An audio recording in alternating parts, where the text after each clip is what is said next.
Okay. Good morning, everyone, and a very happy Sunday. Sundays are always fun days to spend time the way you want to. It's our time. We're going to have a great conversation here today on Share Your Shine series as part of the Be Your Own North Star program. I'm Shireen Arif, and we have with us today Anoop Dhamoon. Anoop, welcome to our conversation and our chat today. And Anoop is a human connection architect. Now, that sounds so interesting. I really want to dig deep into it and know what made you become a human connection architect. It sounds so good and impressive. What does that mean? And, where are your thoughts coming from? And it's a wonderful thing to work on relationships to bring peace and harmony and to not just bring it for just one moment, but to sustain it and work on it. And I'm very sure that a lot of work is involved. So I'd love you to share your story with us and tell us a little bit about you first. Yes, thank you. Shireen, thank you for that. And I'm so excited to be here. This is such a beautiful space to be in. Human connection architect, why? Like, what does that mean? You said that. Human connection, because we're all connected as human beings. And I really bring that out in people. Right. We're all connected already. And then the architect part is to, I help you create a blueprint. I help you create that blueprint for your life.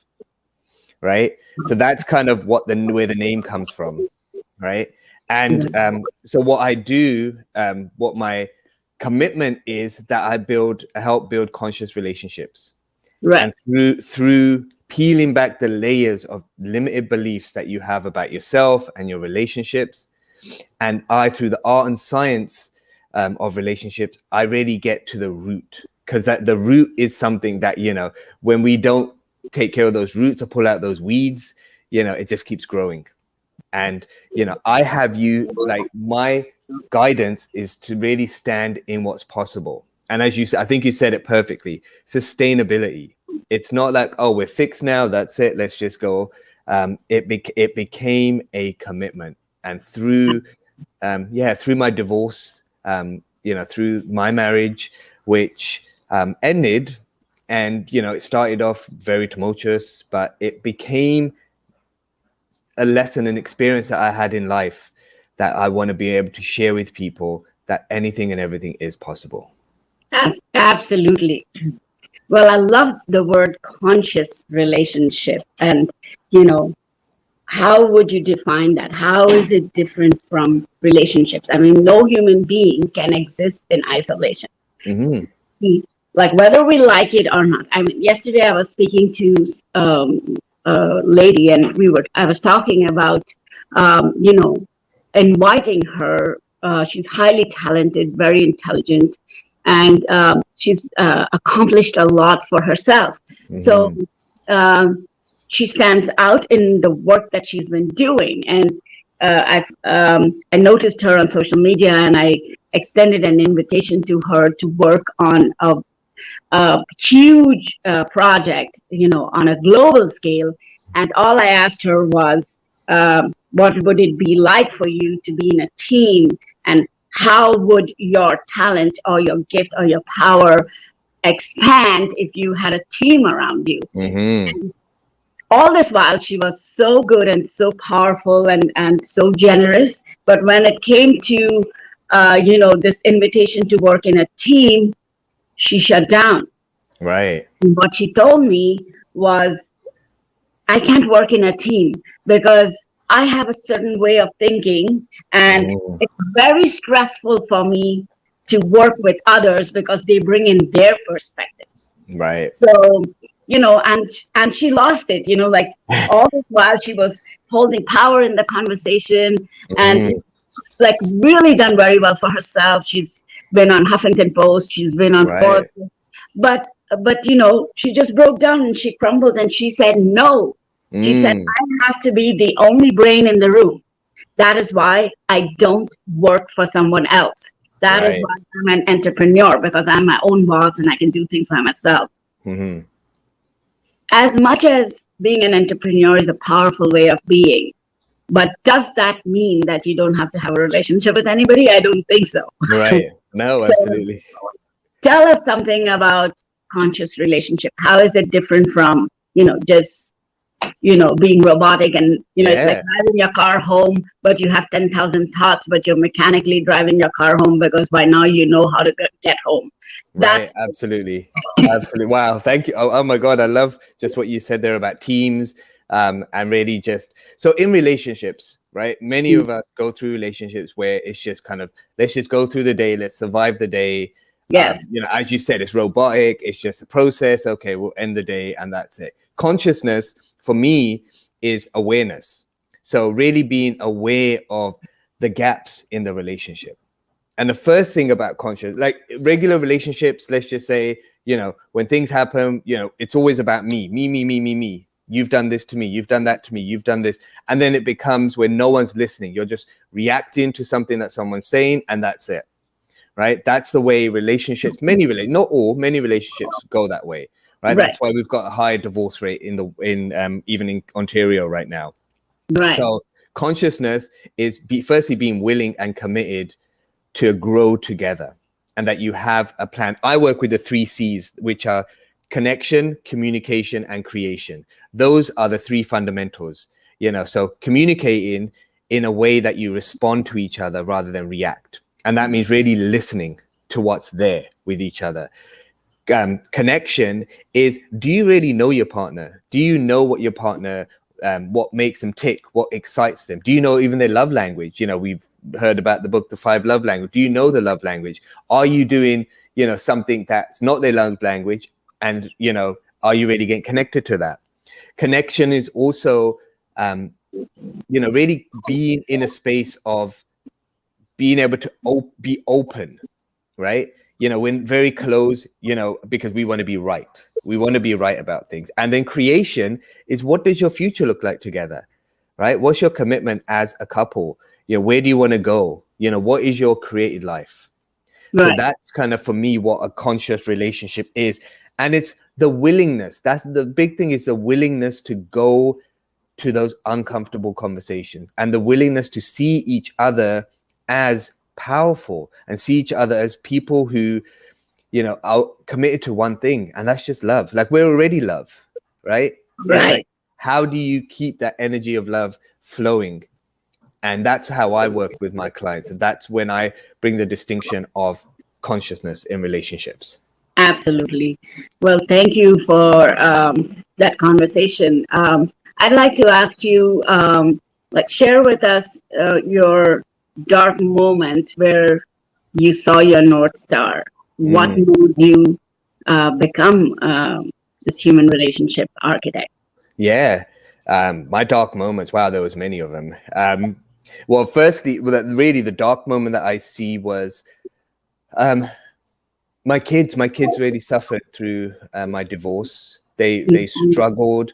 They didn't have their own self-expression. It was lots of court stuff going on, lots of things happening, and it didn't feel good. They were constantly in a space of fear and turmoil. Every time we were together, there was like, oh my God, something's going to happen, right? And then it was also I got connected, and there was a point in there where all it was about the arguments. There was fighting, and I saw myself. I looked at myself in the mirror one day. I was like, wow, this is not me. This is not me coming from love. This is not who I'm committed to being, and I know this is not what my ex-wife is committed to being either. There's a gap. There's something that's missing there for us. And it was at that point, where beyond the lawyers, beyond the courts and stuff, it was like, let's just have a conversation, right? Wow. And from that, well, even before that, I took responsibility, because I shut down anything my ex-wife said. Anything that she said, I shut down, because I needed to be right. And I took responsibility, because I was like, no, I'm right, you're wrong. And that's why she had no choice. There was no choice for her to go there, right? So really getting connected to that. That was a dark moment, and it's like, do I really want to be where I am right now? Is this it? Right. So those are the dark moments that then got me really discovering what conscious relationships look like? What is the art and science of relationships? What are the things that we deal with in relationships? And that's where the Human Connection Architect was born. So it began with you not being able to see your children suffer. Yeah. And I agree with that. I can relate to that because, when it comes to a divorce, sometimes, or most times, I would say, not just sometimes, towards the end, it suddenly becomes very ugly. And as a couple, you are unrecognizable from who you were when you started the relationship. Yes. And that's where, and the kids are from that point of origin. They come from that place of love that we had for each other and how we held each other up in that love. So the kids are still in that vibration, but we have a kind of, we are out of alignment. That's what happened to me and my relationship. And it is true. I did have a moment where, I can relate to this, where I was very present to the fact that, hey, this is not me, because I became sick.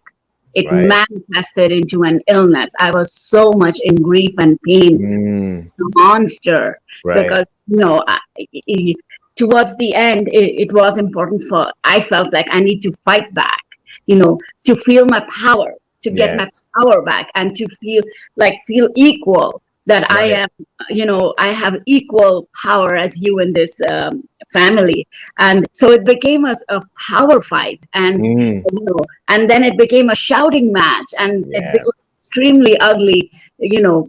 I took the beatings in the beginning, like not physical beatings, but power. And then eventually it was too painful for me, and then I thought fighting back would be like, hey, back off, and he'll be afraid. Maybe I will overpower, and then I will take charge and fix things. But it doesn't work that way. Yeah, no, absolutely. I can definitely see, really hear exactly what you said. I could see myself in that, because there was, it was looking in the mirror and saying, wow, is this me? You, as you said, you don't recognize who you are. And there's definitely, but you've got to look at, this is what we have out there in the world right now. This is what we're dealing with right now. Is those people who have no idea what to do. There is a power struggle. It becomes a game, and who's in the middle? Children are in the middle, money, you spend so much money, so much worry. And you're right, manifestation of illness in your physical body. And it's not an alignment. You've really got, and that's why you've got to stop, right? You've really got to stop within yourself, go in within yourself and see, is this really who you are? Or have you become something because of your circumstances? Absolutely. And it is a no-win. Like, nobody in the equation wins. Absolutely nobody wins. And, after the divorce, a lot of people have this belief that, once you're divorced, end of story. You don't have to have a relationship with the person. It has to be ugly all the way. Like till the end, it has to be. It has to be unfriendly. There has to be no connection. It has to be very calculating. And there's absolutely, there is an idea of no trust. And, coming from a culture where, families are involved in a couple's marriage, there are more people involved in how the dynamics of the relationship is going to look. And so everybody's feedback to the couple, the man side has his family, there are teams involved now, and there's the ammunition being provided that, if he says this, that means this, you got to be like this, be on your guard, don't trust him, don't trust him. When you say something like that, it becomes a you lose yourself in it. I lost myself in it, because there was a lot of, you should do this. It just became, as you said, an ammunition, right? It became an ammunition, and it became, then I lost myself. I lost myself, my true essence of what I wanted to do. It was like, no, you've got to act like this, and you've got to act like this, and you've got to be stronger. You've got to stop giving in, right? But it just, for me, it was enough was enough. Right. At the end of it, my kids, and then it was the support of the both of us. Me and my ex, it was, and it is, even now, it's the kids are the ones that, really suffered. And it's now, let's put our focus on them. right? Let's be the greatest co-parents we can.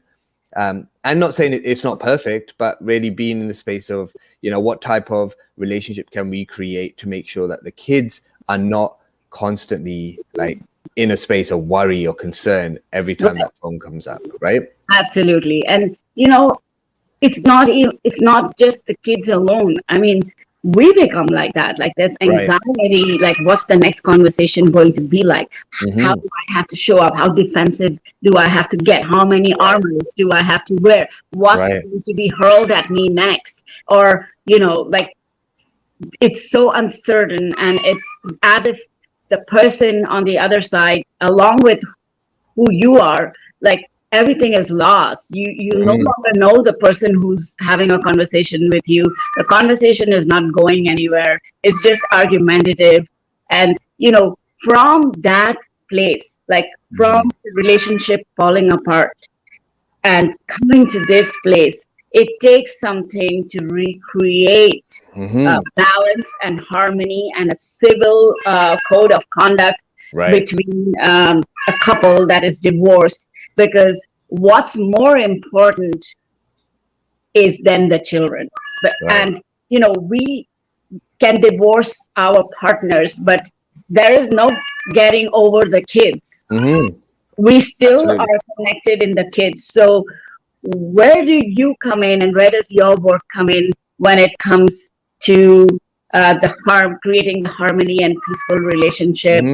Where do you see is the significance, and give us some ideas of how we could co-parent without really being ugly to each other? We could be great friends and continue the relationship. Yeah, no, absolutely. And thank you for saying all of that. The journey really came to, how do I stand in what's possible, and how do I create that for couples who it's very like toxic, or there are lots of things going. How do I do? And the first thing is to really get connected to what are the gaps. Like, where are you not being true? Where is the game? Where are you playing the game right now? Right. Yeah. And what that means is, where are you actually not your true self? So the first steps for me is to get down to uncovering these past-based conversations. Where are the patterns in your relationships? Where are things that happen in your life that you can see that there's a pattern? So that's the first, the discovery of that, the uncovering of that, right? And having them, the big one is forgiveness, right? As individuals, firstly, forgiving yourself. Right? Forgiving yourself for the way things are, giving yourself peace and grace and patience. And from that, rebuilding. The first step is to get into the roots. The first step in anything for me is to get to the root. And the way to get to the root is first to be willing to go look at what there is in your life, willing to go clean up with people in your, not just your marriage or relationship, but clean up with people in your life. And that means anything that you've said, any upset that you've caused with people, complete that, get that really, just like put that, like have that, so it's not in the world anymore and it's not in your creation, right? So that's that. And then from that we get to build a relationship from scratch. And how to build that relationship from scratch is to I create a commitment log. Like, I have them write a commitment to themselves and their couple, as a couple, that here are some things in your relationship you're not going to do. You're not going to let people go to bed angry. You're going to promise to be authentic. You're going to promise to spend 5 minutes alone together, without distractions. You're going to allow each other to listen, really listen and get them, rather than defending yourself. And you're going to add fun into it, right? So those are things that then I get to create. And that's not it. It's not just a linear process. It's not just going to happen this way. Right? There are ebbs and flows. There are some relationships that I can't support, because I mean, it's something that might go further. There might be physical abuse, but for me, it's getting to the roots of the issue. And I don't just work with couples. That's the thing. It's not just couples. It's individuals as well, because you have a relationship with yourself. Right. First and foremost is your relationship with who you are. So I do work with individuals who really want to get out of their way. And what that means is to peel away that onion, keep peeling away that onion that you need to, and start from like an empty, shell of an onion, or the peel of an onion. Clean slate. Yeah, like a clean slate. So those are the things that for me, but it also comes down to, what are you willing to give up? That's a question I ask. That's very hard. Yeah, that's a big question to ask. What are you willing to give up? And if you're not willing to give up, that's okay. It's not going to move anywhere, right? It's like you have to give up something. You have to give up being right. You have to give up, that they're wrong. You have to give up the fact that, it's blaming. Those are the things you need to give up, right? And if you're not willing to do it, then, it just takes longer to get where you are or where you want to be. Right. And what you said is so crucial, that your relationship with yourself is important. So when I was having the breakdown and my relationship with my ex was falling apart, my relationship with myself was totally out of whack. Yeah. I was living a very inauthentic life where I was just, being a people pleaser. I was hurting, but I kept pretending that I wasn't. And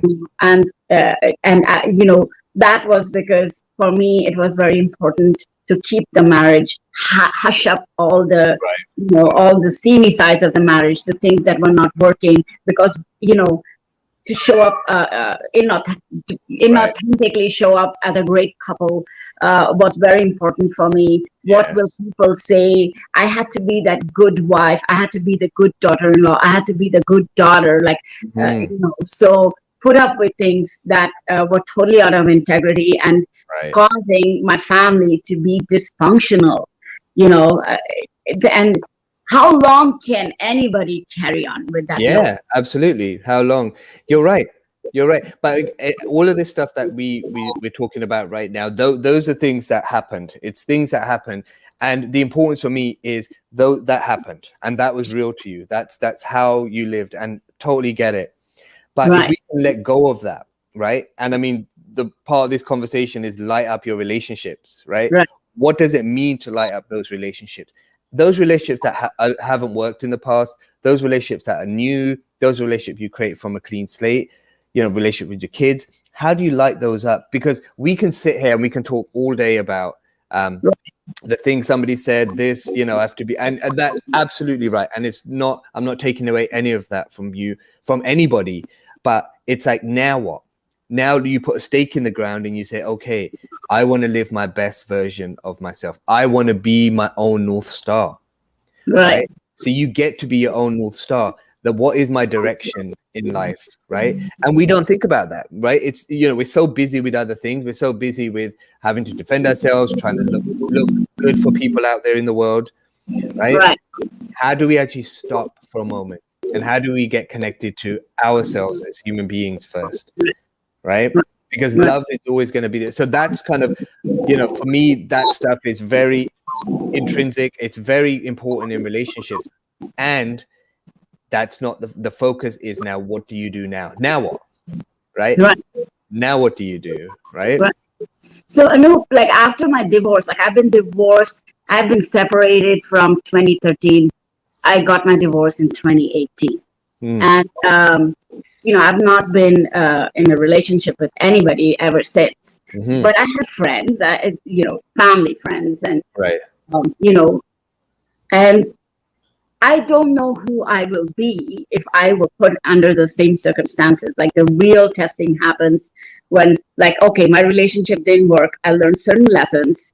And now how, I will only know where my learning has taken me once I get into a similar situation. Like if I were to be in a relationship, only then would I know if I have evolved, or if I'm using the tools that I have or not. Like that is I could go and attend as many courses and classes as I want to, but then how I play my learning out in my real life is what really matters. And that is what will impact the quality of my life, the quality of my relationships. So recently I had a friend who, I've known him for some time, and he called me out on my parenting because, I've been, it's the pandemic and I've had all my children at home most of the time for homeschooling. And I'm one single mom. I have no break. Like I'm like one human being. Right.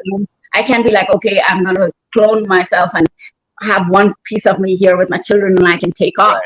So I'm like, I was dealing with breakdowns. It's been really tough because I've had no breaks. I'm exhausted. The kids are in my face. The kids are in each other's faces. Like we had no break from each other. And so I became extremely cranky and, all like going to, all the talking stories too much and all. And a friend observed that and said, like, I'm calling you out on this. I was extremely triggered. Mm. And what I made it mean, like, it all came gushing back that he's making me wrong. Right. And he's a man. And that's Mm. why he doesn't see my side of the story because I'm a woman. He doesn't see my suffering. He doesn't see how hard it is to be a single mom. He doesn't get me. He doesn't get it. And I'm not in a relationship with him. Even then, it triggered me so bad that I snapped at him. Right. And I said, are you questioning how good of a mother I am? Like I got all big fancy. Right. It did impact my relationship, and he was upset, and he said, I'm not talking to you because it's not my job to police you. Like I'm a friend and I called you. And then I felt, when I was calmer and I was, what have I learned? What have I learned in all these years? And like then the imposter syndrome comes in, and they're like, I'm a coach, and what am I going to teach someone else if I'm having a breakdown and all of that, like and then I wallowed in that for some time, and I felt diminished.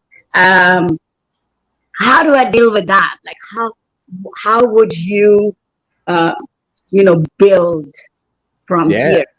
All right, so let me relationship architect. I want to get this. So there was a friend of yours who basically called you out on your parenting.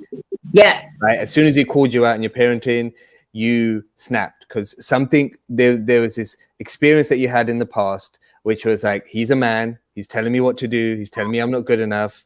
Yeah. And he doesn't get a woman's life. Yeah, like, he doesn't. Yeah, he doesn't understand how a mother is, or a single mom. He doesn't get that. What right does it? So you have all that, right? Yeah. So and then it creates for yourself. It's like, I'm a coach. Here I am. I've got this. How am I supposed to support people if I'm going through that, right? So there's a lot of stuff coming on. So really, the first thing to do, in a situation like this, is to stop, right? Stop. Notice what's there for you. Notice what are you making all of this mean. Well, right? I know it. That's why I'm sharing it with you. That this is what I'm making it mean. But then also give it up. Like it's giving it up, right? That's one, right? Giving it up in the sense, what is the impact on it? Now, right now, there's an impact. Your friend, he doesn't want to talk to you anymore. You probably value his friendship and you value the conversation with him. And now you lose that space with him because you're stuck in some way of being or some point of view that you have, right? But there's also a bigger thing is you're not looking at the root because there's a pattern. So if any man comes to you, if I said to you, Shirin, you did this to your kids, you shouldn't have done that, you're going to snap at me because because what it is, it's a defense mechanism that we do as human beings, right? We're going to defend ourselves, right? This is the ego mind that comes into play, right? So the ego mind comes into play for you. Right. Hi, Aditi. Thank you for hopping on and listening to us. Hello. I'm glad that you're enjoying the conversation. Yeah. Thank you for being here. Thank you for, really being here. So, Shirin, you've got to look at your past, and something that I really work on is what I call it inner child healing. So as a child, we raise ourselves as just being fun. If you look at a child, they have fun, they play, they're in discovery, they wonder. But then as adults, we get these things put inside our mind, and these things that we want to create, right? And that's where we become these adults who have now lost their wonder and their discovery because it's a certain way that things need to be. So when we go back to that, right? I did the work on my inner child, and I saw that my dad used to throw us in the cellar when we used to be in trouble in England, right? And then nobody was there. So I'm knocking on the door, no one was there. And what I found was, wow, people abandoned me. They abandoned me, right? So I got, every time someone abandons me, my mind goes to, oh, don't throw me in the cellar, don't throw me in the cellar. And it could be something simple as you don't text me back, you don't call me back quickly, right? You leave after a holiday. So there are so many things, but it's the inner child stuff. Like for your conversation here is really go back to what relationship do you have with men?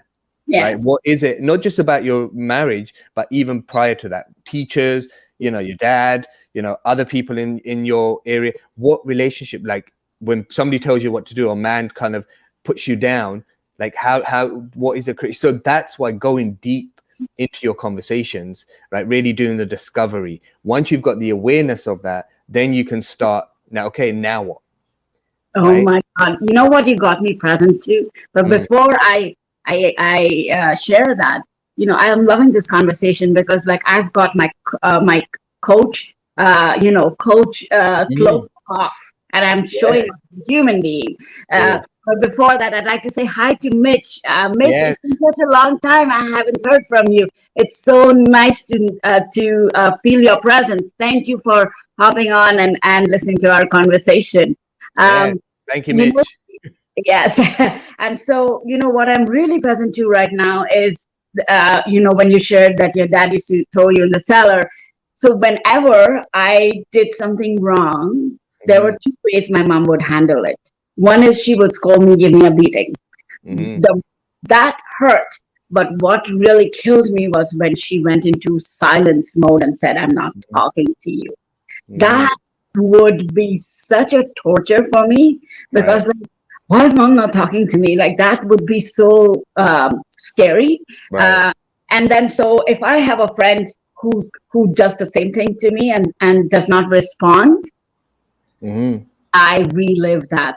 I relive that like I'm feeling unloved. I'm feeling like my mom is not talking to me, and it's the same thing happening. Right. Yeah, And a lot of people enjoying the conversation. Hi, Shazina, and there's Salima. Wow, thank you. Wow, there's so many people here. Oh my God, thank you all for being on a Sunday morning at 10 a.m. It's beautiful. It's beautiful. But Shireen, and not just for Shireen, this is for everyone watching and listening. It's like really look at what are you making things mean, and what are you creating? What stories are you creating? What are you creating for yourself? And does it serve you? Like, does it serve you? I know for me, it doesn't serve me to feel abandoned. But I'm aware when it shows up. Now I see, oh my God, I feel abandoned. So what do I do? At that point is I've got a coach. I go to my coach, or I write it down, or I go into nature to kind of ground myself, right? These little things. And when it comes to relationships, these are the things that you want to communicate with your partner. Right. This is where the authenticity comes in. This is where, you want to communicate with, and this is man or woman, it doesn't matter who, but you want to, and as the other partner, you want to create the space for them to be open and sharing.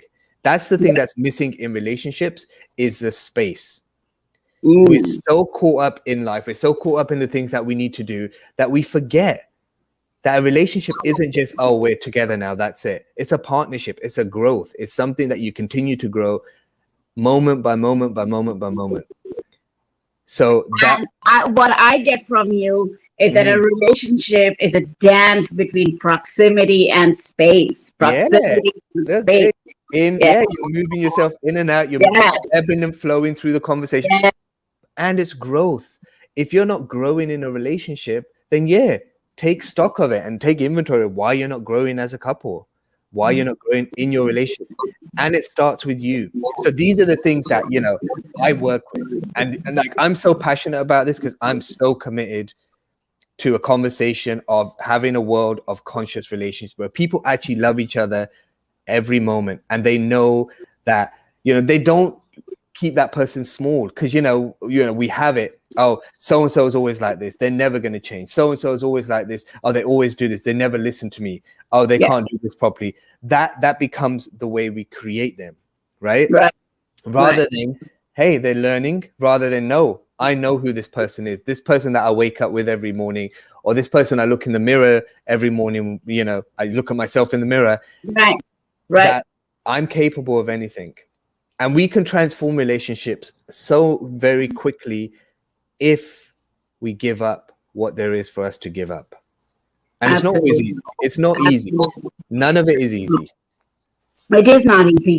Now, let's say if I have a situation where my relationship with a friend or my relationship with a relative, let's say I have an aunt that has been, I feel like I'm right and she's wrong, and and I feel like she hurt me and she did things that were unfair, and I've had that conversation with her, and okay, at first there was an argument, then we make peace, then I apologize because I'm younger and I'm expected to apologize. Right. Then but she does not accept the apology. So let's say I went and did a course, I had a better understanding of a better point of view, I come from a different perspective, and I'm like, I give up being right. I just give up being right. Okay, two wrongs don't make a right. She did what she did. Okay, and she didn't do what she didn't do. Coming from that space, I choose to be a bigger person. I'd rather have a relationship with her than be right and not have her in my life. So I choose her over being right. I choose being loving over being right. And then I go up to her. And why I am giving these examples is when we share this as a story and we give examples, so it's easier for people to grasp what I'm saying instead of just blurting out concepts and two distinctions. So I go up to her and I like I say, hey, this is what happened. Like, put it as a fact instead of saying you did this, you did this, you did this. So like, this is what happened. This is what I made it mean. This is what the impact was on me. So as a result of how I perceived what you did, this is how I felt. And that's why my response was where it was. So I apologize I take responsibility for the way I've perceived things. And I apologize to you. And my apology is not accepted. And the relationship remains, like I'm done. Like it's fallen apart. What would you say to someone like me? Okay, thank you. Well, okay. So I'm really getting from you is that even though you went to your aunt, and this is your someone older than you went to her. This is a hypothetical situation. So so you went to your aunt, went to the aunt who you apologized, you took responsibility for everything that you did. You explained what you made things mean, like you created something and you took responsibility and you asked, for an apology. Yeah. Right. You said sorry. And she basically said, I'm not going to apologize. Like, I'm not going to accept it. Right. Yeah. So in a situation like that, you've got to look, there's something beyond. Why is she not accepting it? Right. Okay. Is there something else that's incomplete? Right. In that situation, you haven't created the space for her. And one of the questions I would ask is there anything that I've upset with you with? Is there anything that left you with an upset? That I don't know of, right? Yeah, that I don't know of. And I want to create the space. I want you to be able to say it. And I'm going to just listen and I'm not going to judge it. I'm not going to respond to it. You've got to really create that. And these are uncomfortable conversations that people have. It can be very uncomfortable, and it creates a new way of being and a space for them to say, yes, this is what happened. This is what you did. And you might not even know. It might have been 3 years ago. It might have been 5. It might be last week. We have no idea, right? Right. With that apology, you've also got to look at with the apology and the responsibility. Who is that about? That's about you wanting to apologize rather than let me get over there and be in the conversation with her, right? That's powerful. Yeah, because it's all about what you feel. I'm going to apologize. Good. I did it. I apologize. So yeah, I'm done. Okay. I did my stuff and it's up to her. That's her. And we say that take 100% responsibility for your actions and the relationship, because you create it through your words, right? You can change it through your words as well, but you choose not to because you're holding on to something. So that's what I would say is really look at what is behind and why are you apologizing? Are you apologizing to be like, hey, look at me, I did it. I'm good because I'm the nice one and you're the bad one because you said no? Or are you doing it because you genuinely want to be over there? And it's not, none of this is easy, but it's the uncomfortableness is what's going to change things for you. If you're not going to be uncomfortable, if you're going to stay in this space of like, oh, maybe, who knows, nothing's going to happen. I love this conversation. Like a lot of things opening up for me, like a total shift of perspective. So, okay, I get it. So when I ask the person, okay, this is how I perceive it, and is there something else that you would like to share, like what's in your space, and Right. what was the impact on you, kind of a thing, like the whole situation.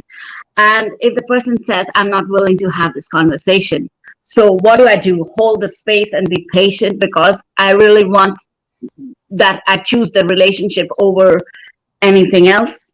Or Well, yeah, no, in that space, you can say, you know what, I totally get it. I totally get that, right now might not be the time, but I am committed that we have this conversation. We really complete this, as you're important to me, and what you've got to say is important to me. And I totally get you might not be in the space right now, but when can we have this conversation? Like, I would love to have this complete. So it's standing, also being bold enough to not just be like, oh, okay, fine. Or, oh, let me just sit here and wait. Maybe she'll come back. It's creating something new, right? It's actually creating something new, right? And it's also the relatedness. Well, how do we relate to that person now, right? If that person says, no, I don't want to talk about it now, in our head, it could be, fine, forget it. I don't care, right? Or it could be, well, what did I do wrong? Oh my God, I did something wrong. Then we start looking over here with us. Instead of, my relatedness is, I want to create this relationship. I want to build this up again. Right? Or sometimes we make the other person wrong again. Like, I'm saying sorry, but what an unforgiving person. Yeah, She's not accepting. But then that's always in another piece of evidence you put in your box. Oh, see, here she goes. I said sorry. I said sorry.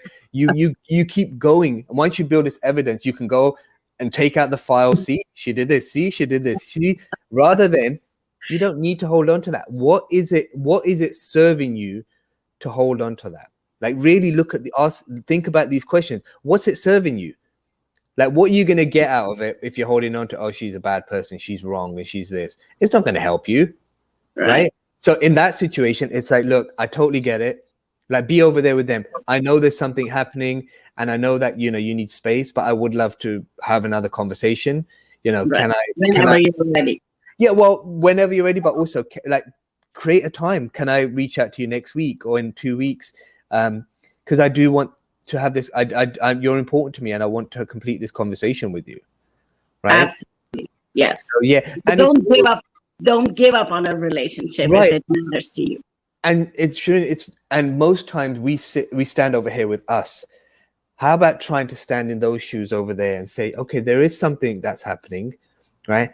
What can I do to just be that space? What can I do to just be somebody who's going to be like, okay, I'm going to give her the space. I'm going to give her the patience. I'm going to be patient. I'm going to give her the grace to, like, come to me when she's ready, right? And in the meantime, don't make her wrong. In the meantime, don't, like, oh, see, I said 2 weeks and she didn't say blah, blah, blah. She didn't do this. She didn't do that. We make people so wrong, and being negative is such an easy thing. If we can automatically hate somebody, or we can automatically also love somebody. Yes, right? We can, but that's where it is for me. That's a conversation that I have. Yeah, we have Samira. Samira's been listening, and she sends her love. Hi, Samira. Happy to see you here.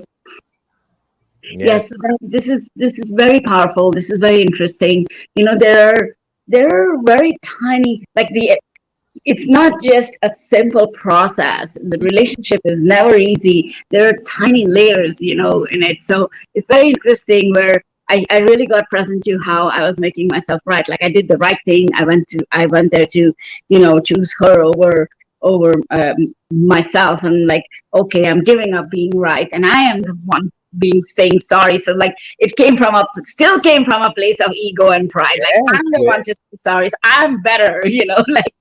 Absolutely. Yeah. See that? Yeah. Look at that. Look at that. And that it all takes practice. This is the thing. The big thing is the willingness, right? It's the willingness to stand in what's possible. Right? Absolutely. That's all it is. And I mean, I love this conversation, and I know we probably have to wrap it up soon. Like, I could go on all day talking about this. I know.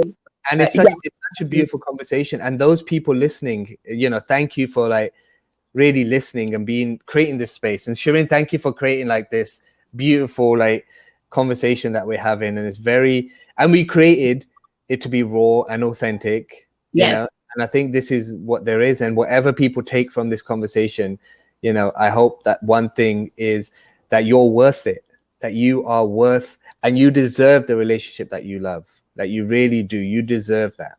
We all do. We all do. Yeah. Absolutely. Absolutely. Wow, that's it's wonderful having you. I think I haven't had enough.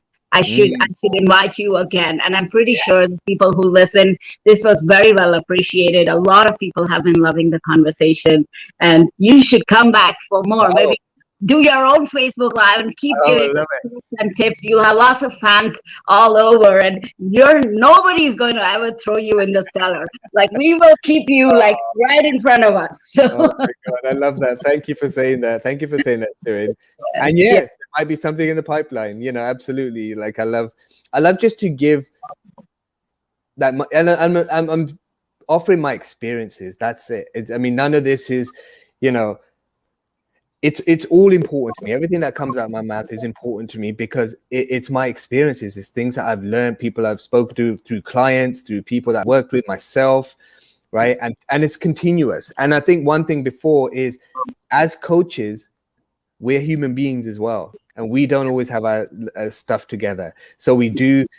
Sometimes I've had clients are going through things and like, oh my God, I'm going through the same thing, right? And it's like, how can I go through the same thing with my clients and, you know, really break through that?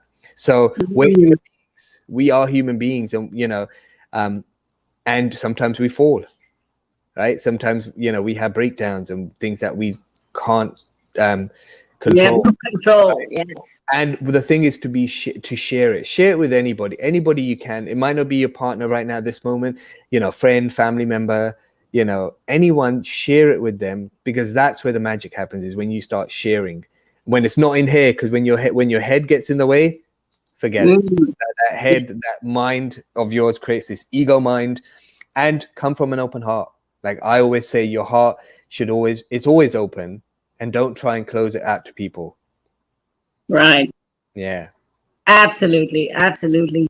Well, thank you so much, Anoop, for the beautiful conversation, for all your contributions and the learnings and the tools and the lessons you've shared with us in such a warm-hearted, yet powerful. Like, it was like a story, but it was very informative, and people can learn and absorb from it, and people can relate to it, because these are real life experiences, and it can happen to anybody. Or, you know, even if it didn't happen to you, you might be witnessing someone else going through that. So, you know, this is what life is all about. This is what relationships are all about. Don't be afraid. Like I always tell people, you can't play soccer by sitting on the fence and watching everybody else play. It's not the same.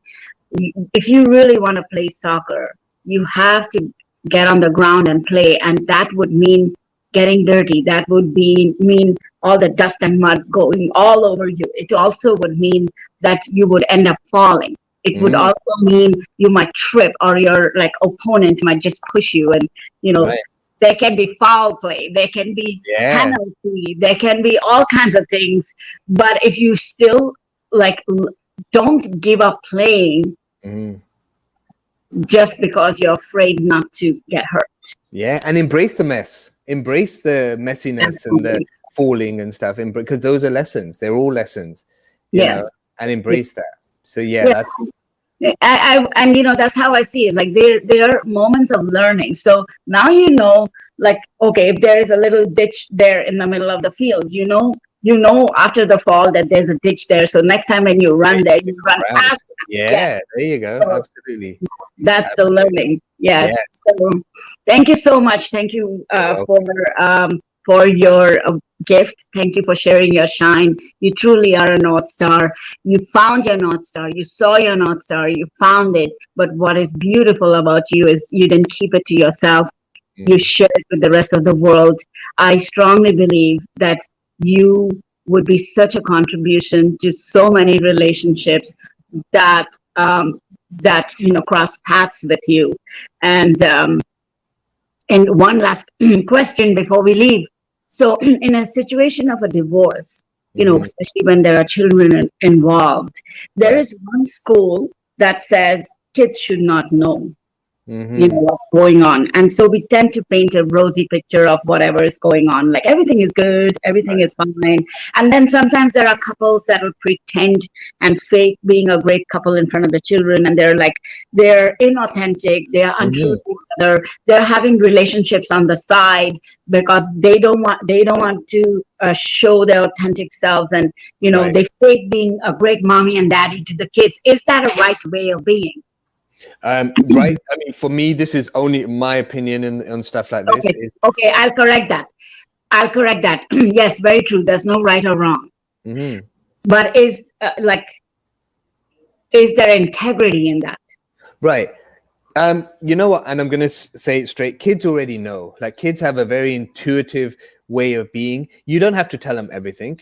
You don't have to, tell them the ins and outs. Or mum did this, dad. Oh, look at that. You don't have to do all that. And to be straight, I use that when during my divorce. I was at my kids. I was telling them stuff which wasn't right.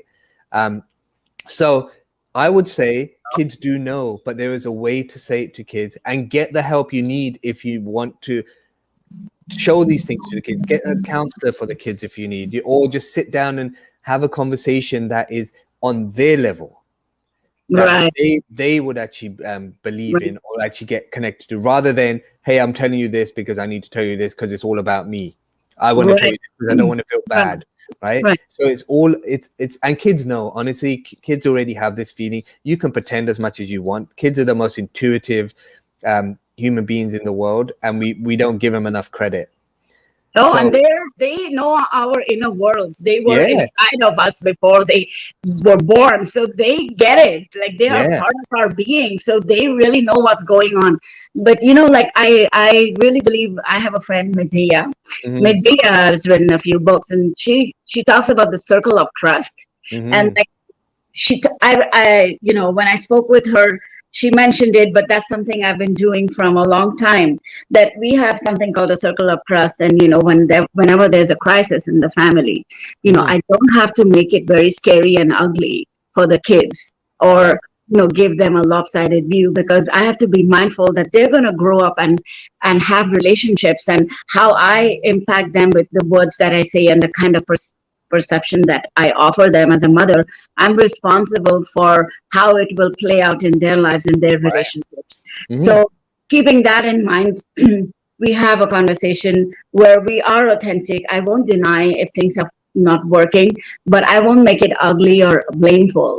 Like, I cannot reach out to them and tell them I'm dealing with something, Right.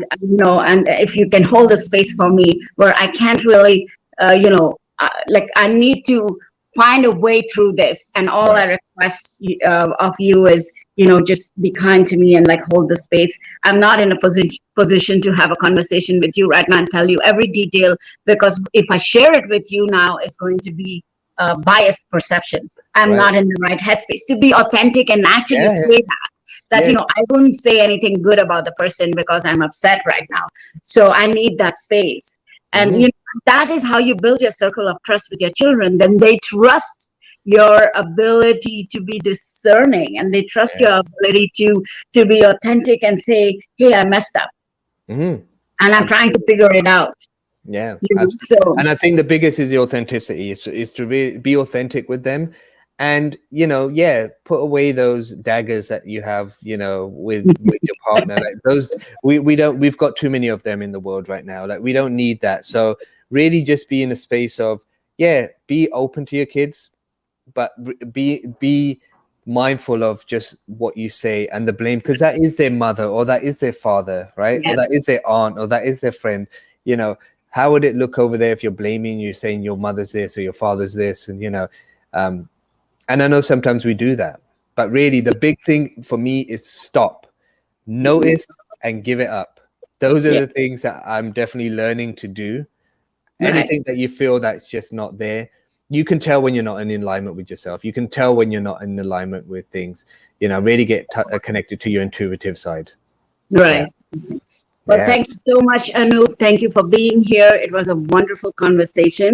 Thank you to all the viewers, to all those who made comments. Please like, share, and share this video with as many people as you want, as you can. You know, who knows?